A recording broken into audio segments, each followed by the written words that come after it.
UN 영어뉴스 Guardians of the Galaxy Volume 3 Review. Chris Pratt stars in the weirdest Marvel movie yet.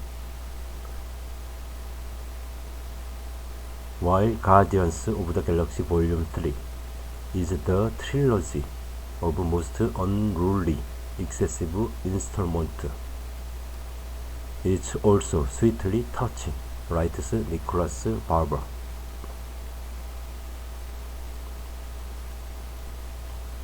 Shortly after the release of Guardians of the Galaxy Volume 2 in 2017, someone made a fuss about the tasteless jokes that its writer-director James Gunn had made years earlier on Twitter.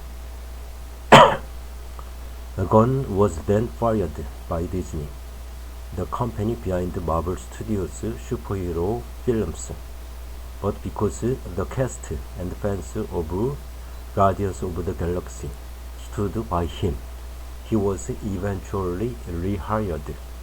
We will probably never know how the negotiations went, but it seems likely that one of Gunn's conditions for returning to work was that he be allowed to do absolutely anything and everything he wanted. Guardians of the Galaxy Volume 3 is a film with the colossal budget of a typical Marvel blockbuster, but the sensibility of the low-budget cult horror comedies that Gunn made with trauma at the start of his career. The franchise was always on the fringes of the Marvel Cinematic Universe. Of course, its heroes are a ragtag band of mercenaries comprising Peter Quill, aka Star-Lord Chris Pratt, a man-child who is obsessed by soft rock anthems, Rocket, voiced by Bradley Cooper, a touch-talking Black Raccoon, Gamora, Joe Saldana, a grumpy, green-skinned assassin, Nebula, Karen Gillan, a grumpier cyborg, Groot, voiced by Vin Diesel, a walking tree, Drax, Dave Bautista, a hulking warrior who doesn't understand irony, and Mantis, Clementif, wide-eyed empathy with Antenna. They are an endearing old bunch by anyone's standards, but they are the least weird thing about Guardians Volume 3. It starts with the Guardians living in the hollowed-out skull of a humongous god. Then they are attacked by a golden Superman, Will Poulter, who is both a merciless killer and a bumbling oaf.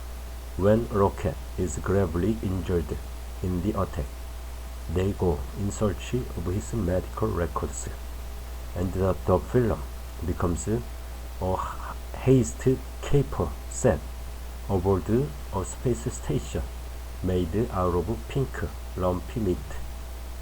The security guards' uniforms appear to be made out of bread rolls, but Rocket is also being hunted by the insane high evolutionary Chukwudu Iuji, an interstellar Dr. Moreo, whose animal robot hybrids are disgustingly reminiscent of Andy's next-door neighbor's creepy toys in Toy Story. Younger viewers might be upset by the gloomy and disturbing scenes in Guardians Volume 3, but you have to admire how wildly outlandish it is, and you can see why Disney caved in and brought Gunn back. No one else could or would make a film quite like this one. Still, maybe the studio should have reined him in a little. Guardians Volume 3 is 2.5 hours long, and it's so chaotic and convoluted that it feels twice that long. Watching it is like flicking channels between a whole Star Trek TV series and a whole Star Wars TV series. There are always some fun aliens to look at, but you might not follow or care what's happening. Considering the name of their team, it might have helped if the Guardians of the Galaxy had done a bit more galaxy guarding.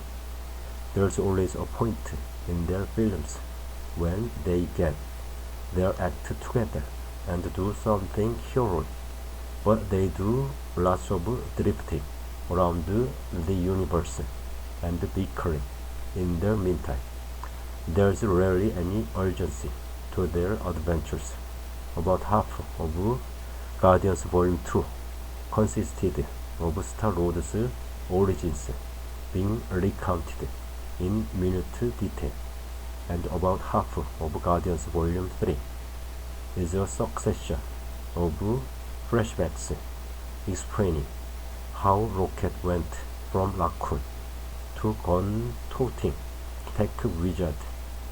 In the present day, the team's mission, trying to revive their 40 power, seems oddly insignificant for a space opera that zips across so many light years. Gunn, for all of his remarkable skill at juggling characters, is obviously not interested in tonal consistency or clear, compelling storytelling. He keeps inserting sitcom banter into the noisy battles, even if that drains away the tension. The cartoonish, computer-generated visuals ensure that few of the settings feel like real places, and while the potential death of one of the team is treated as a tragedy, the extinction of all intelligent life on a planet is forgotten as soon as it happens. The film's saving grace is that just as Gunn has been allowed to unleash his gonzo imagination, he has also been allowed to pour out his emotions. Again, a touch of restraint might have been to his advantage. Most viewers could have figured out his main theme, even if he hadn't put the word "a friend" in every other line of dialogue. But in the final scenes, Gunn's sincere love for his characters and their love for each other becomes infectious. The actors deserve much of the credit. They all sell the relationships more convincingly here than in either of the previous Guardians installments. This one may be the most unruly and excessive of the trilogy, but it is as sweetly touching as any film with so many slimy, tentacled monsters in it could be.